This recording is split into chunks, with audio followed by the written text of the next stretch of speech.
अस्सलामुअलैकुम क्लास 7 मैं मैम आमना।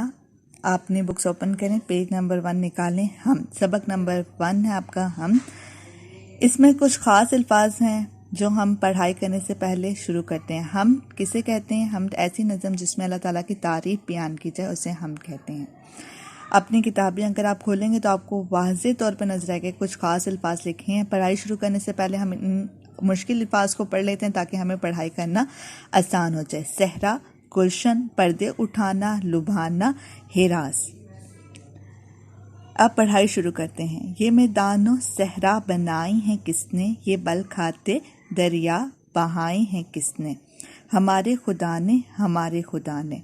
ये गुलशन में फूलों के रंगीन कितारें बिखेरी हैं किसने, चमन में बहारें, हमारे खुदा ने, हमारे खुदा ने। ये चांद और सूरज बनाए हैं किसने, स्याही के पर्दे उठाए हैं किसने, हमारे खुदा ने। सजाए हैं किसने फलक पे सितारे, लुभाते हैं शब में जो दिल को हमारे, हमारे खुदा ने, हमारे खुदा ने। बनाए हैं किसने ये मौसम सुहाने, ये कोयल के नगमे, ये पी के तराने, हमारे खुदा ने, हमारे खुदा ने। हमें भूख के वक्त किसने खिलाया, हिरास और ख़तरों से किसने बचाया, हमारे खुदा ने, हमारे खुदा ने। हमें सीधे रास्ते पे किसने चलाया, बुराई के रास्तों से किसने बचाया, हमारे खुदा ने, हमारे खुदा ने। अगर आप आखिर